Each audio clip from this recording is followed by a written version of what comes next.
Today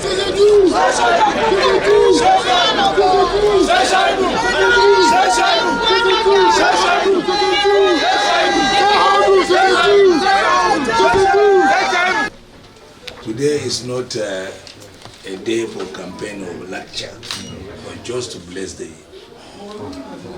submission of this form and to wish you the best of the best. May your robe be wrapped.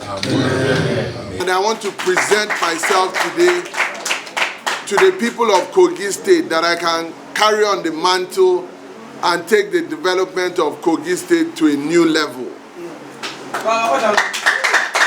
The reason why I purchased the governorship form is to build on the legacy of the current executive governor of Kogi State, Governor Yaya Adoza Bello, particularly in the areas of infrastructural development as well as security. He has done a very good job in those two areas. Thirdly, and very, very importantly, is also to honor the legacy of our great father, our great political icon, Prince Abubakar Audu of blessed memory.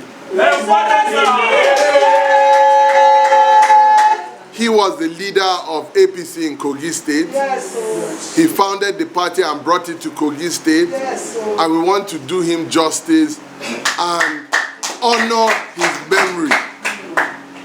We will honor his memory by setting a 7-point agenda for Kogi State, which is what I plan to implement for the people of Kogi State.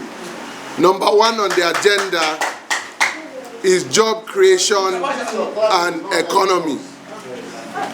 Job creation and economy. Number 1 is we plan to create millions of direct and indirect jobs for the people of Kogi State to be able to put food on the table and to be able to fend for their families. The level of poverty and the level of suffering in Kogi State is enormous. We would like to change that and fundamentally transform the situation of ordinary Kogites and ordinary citizens of Kogi State, which is our first point agenda.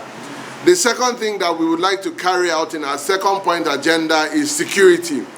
We would focus on the security situation in Kogi State to ensure that we are able to provide safety. People can go about their daily livelihoods and their daily business in a safe environment.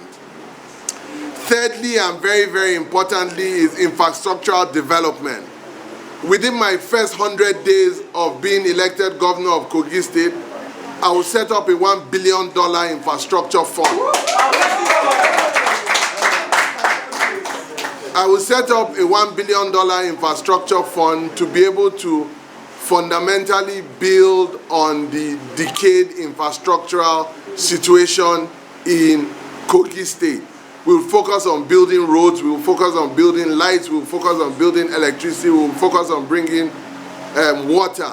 And I think that if there's anybody that can do it, I can do it, because I've used my personal resources, using my foundation to provide succor to the people of Kogi State, whether it's through boreholes, through building of schools, through providing relief materials from my own personal resources. So if I'm given the opportunity by the special grace of God to carry on the task of leading Kogi State, I would fundamentally transform the infrastructural development of Kogi State.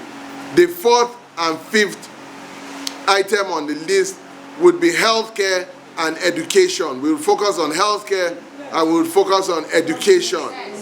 And then the sixth thing is we would industrialize Kogi State. We will build industries across the various senatorial districts. You know, my own father was a renowned frontman in terms of industrialization. He brought Alhaji Aliko Dangote as the core investor of Obajana Cement.